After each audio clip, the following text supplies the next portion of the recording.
खुशामदीद दोस्तों, राम राम सलाम। आज मैं आपको चौधरी लहरी सिंह मलिक के बारे में बताऊंगा। चौधरी लहरी सिंह मलिक जो नहीं, वो ज्वाइंट पंजाब के अंदर जब भारत पाकिस्तान में एक था 1946 के अंदर पीडब्ल्यूडी मिनिस्टर बने थे। वो ज्वाइंट पंजाब के, जब पंजाब के अंदर 29 जिले थे और 5 डिवीजन थे। उसके बाद देश का बंटवारा हो गया और पंजाब के जो नहीं पूरी भारत वाले पंजाब के मुख्यमंत्री बने गोपी चंद भार्गव। उसके अंदर भी वो पीडब्ल्यूडी मिनिस्टर थे। वो 1946 के अंदर एमएलए बने, 1952 में एमएलए बने और 1952 से 56 तक इरिगेशन मंत्री रहे और उसके बाद 1957 में एमएलए बने। फिर 1962 से 67 तक वो जनसंघ के टिकट पर रोहतक से एमपी रहे और जिंदगी भर किराए के मकान पर रहे, खुद का मकान भी नहीं बना सके। वो ऐसे ईमानदार नेता थे। आज मैं उन्हीं के बारे में आपको बताऊंगा। तो कौन थे चौधरी लहरी सिंह? चौधरी लहरी सिंह का जन्म जो नहीं वो गंदौर के पास जिला सोनीपत के अंदर बिधान नाम के गांव के अंदर हुआ था। वो किसान के बेटे थे। लाहौर से उन्होंने एलएलबी की और फिर समाज सेवा के अंदर भाग लेना शुरू कर दिया। 1937 में उन्होंने कांग्रेस ज्वाइन की और राष्ट्रीय आंदोलनों के अंदर भाग लेना शुरू कर दिया। पहली बार 1920 के अंदर जो हमारे चुनाव हुए थे पंजाब के अंदर, और 1937 का चुनाव ऐसा चुनाव था जिसके अंदर योनी चौधरी छोटू राम जो वो बहुत बड़े नेता थे, उनके नेतृत्व में लड़ा गया था। और रोहतक जिले की 4 सीटें होती थी उस टाइम, चारों की चारों यूनियनिस्ट पार्टी ने जीती थी। चौधरी छोटू राम ने जो सुधार के काम किए राजनीतिक रूप से और सामाजिक रूप से, वो इसी 1937 के चुनाव के बाद ही किए। और 9 जनवरी 1945 को तो चौधरी छोटू राम स्वर्ग सिधार गए थे। तो 1937 का चुनाव जोनी पहली बार चौधरी लहरी सिंह मलिक ने लड़ा, लेकिन वो यूनियनिस्ट पार्टी के चौधरी टीकाराम से जो वो चुनाव 2000 वोटों से हार गए थे। इस चुनाव की विशेष बात यह थी कि मलिकों के बारे में एक प्रसिद्ध कहावत है, मलिकों का भाईचारा और दैया की असनाई प्रसिद्ध है। लेकिन मलिकों ने, दादा घासीराम ने, माडू सिंह मलिक ने और बखत फूल सिंह जैसे समाज सुधारकों ने और समाज के नेताओं ने, मलिकों ने इसमें चौधरी छोटू राम की वजह से चौधरी टीकाराम दैया का साथ दिया था और वो चुनाव जीत गए थे। इस प्रकार पहला चुनाव चौधरी लहरी सिंह मलिक 1937 के अंदर हार गए और उनने ये चुनाव जो हिंदू महासभा के टिकट के ऊपर लड़ा था। फिर जो 1939 से 1945 तक फर्स्ट वर्ल्ड वॉर था। उसके बाद चुनाव हुए 1946 के अंदर। 1946 के चुनाव के अंदर ही उन्होंने कांग्रेस के टिकट के ऊपर चुनाव लड़ा और चौधरी टीकाराम को हराया सोनीपत गोवाना सीट से। और जोनी वो पहली बार जोनी खिजर याद खान टिवाना की जो मिली जुली एक सरकार बनी थी, जो कांग्रेस के समर्थन से बनी थी, उसके अंदर पहली बार पीडब्ल्यूडी मिनिस्टर बने। फिर जोनी देश आजाद हो गया 15 अगस्त 1947 को। उसमें भी गोपी चंद भार्गव पंजाब के पहले मुख्यमंत्री बने।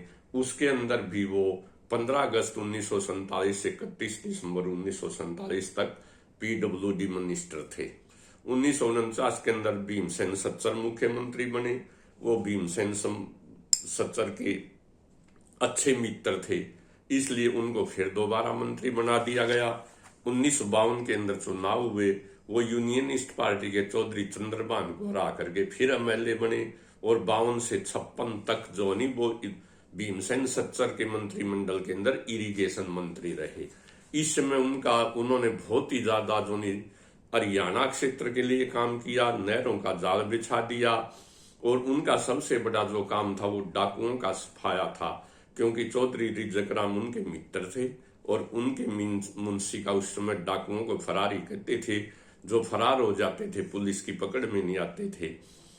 तो कत्ल कर दिया था फरारियों ने, डाकुओं ने। उसके बाद चौधरी लहरी सिंह मलिक ने ओल्ड रोहतक के अंदर डाकुओं का सफाया करवा दिया, जिनमें से एक डाकू हेमराज मेरडा भी था, जो जींद जिले का प्रसिद्ध फरारी था। तो उन्होंने जोनी बाखड़ा डैम के बनवाने में भी उनका बहुत बड़ा रोल था। जमुना के ऊपर भी उन्होंने बांध बनवाया, और जोनी लहरी सिंह मलिक ने समाज के बहुत से काम किए। वो बड़े प्योर ईमानदार जोनी आदमी थे, जिसकी कल्पना भी नहीं की जा सकती, हद से ज्यादा ईमानदार थे। फिर 1957 का चुनाव आया, पंडित चरंजी लाल जी को हरा कर वो फिर तीसरी बार एमएलए बन गए, लेकिन उनकी कैरो प्रताप के साथ नहीं बनती थी, इसलिए उनको मंत्रिमंडल के अंदर नहीं लिया गया।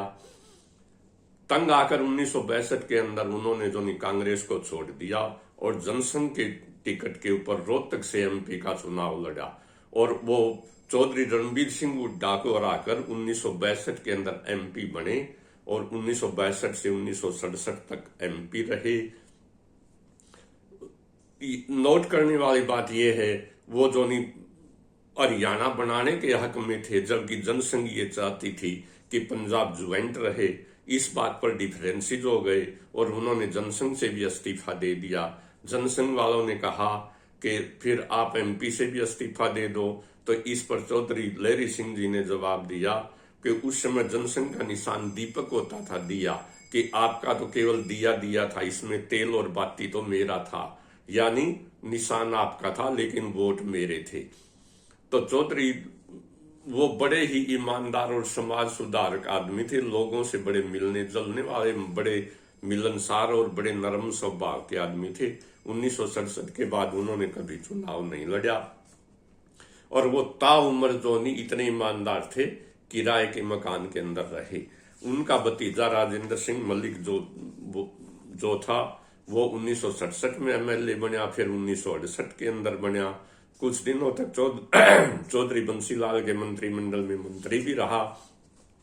1982 में राजेंद्र मलिक जो ने फिर दोबारा चुनाव, वो एमएलए बने तीसरी बार, और वो चौधरी भजनलाल के मंत्रिमंडल के अंदर मंत्री रहे, फूड सप्लाई मिनिस्टर भी रहे।